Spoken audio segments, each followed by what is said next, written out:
കണ്ണൂരിലെ ചുവപ്പുകോട്ട കാക്കുക എന്നത് CPM-നെ സംബന്ധിച്ച് ഒരു അഭിമാന പ്രശ്നം തന്നെയാണ്.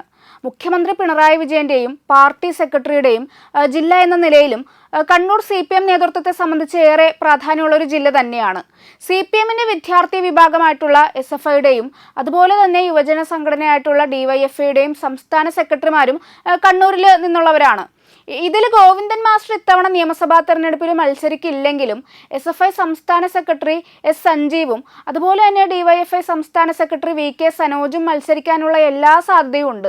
സിറ്റിംഗ് MLA ആയ KK ശൈലജയാണ് മത്സരിക്കുമെന്ന് ഉറപ്പുള്ള മറ്റൊരു നേതാവ്. ഇവരുടെയൊക്കെ മണ്ഡലങ്ങൾ ഏതാണെന്ന കാര്യമാണ് ഇനി അറിയാനുള്ളത്. DYFI മുൻ സംസ്ഥാന സെക്രട്ടറിയും മുൻ MLAയുമായിട്ടുള്ള TV രാജേഷിനെയും ഇത്തവണ CPM രംഗത്തിറക്കിയേക്കും.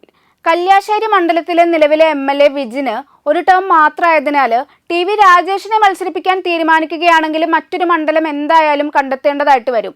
തലശ്ശേരി MLA ആയിട്ടുള്ള AN ഷംസീറിന് മൂന്നാമതും ഒരവസരം നൽകാൻ CPM തീരുമാനിച്ചാൽ രാജേഷിന്റെ സാധ്യതയും ഇവിടെ വർദ്ധിക്കാൻ തന്നെയാണ് സാധ്യത. തലശ്ശേരിയിൽ മത്സരിക്കാൻ മുഖ്യമന്ത്രിയുടെ പൊളിറ്റിക്കൽ സെക്രട്ടറി ആയിട്ടുള്ള P ശശിയും ഇപ്പോൾ ചില നീക്കങ്ങളൊക്കെ നടത്തുന്നുണ്ട്.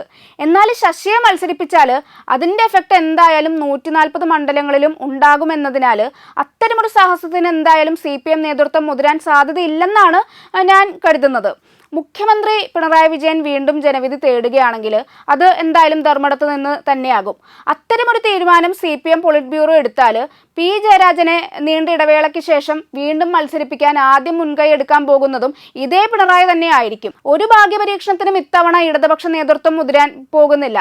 10 വർഷത്തെ ഭരണത്തിനെതിരെ സ്വാഭാവികമായിട്ട് ഉണ്ടാകുന്ന ഭരണവിരുദ്ധ വികാരത്തെ ചെറുക്കാൻ കണ്ണൂർ ജില്ലയിലും യുവാക്കളെയും ജനകീയരായിട്ടുള്ള നേതാക്കളെയും CPM നേതൃത്വത്തിന് എന്തായാലും സ്ഥാനാർത്ഥികളാക്കേണ്ടതായിട്ട് വരും.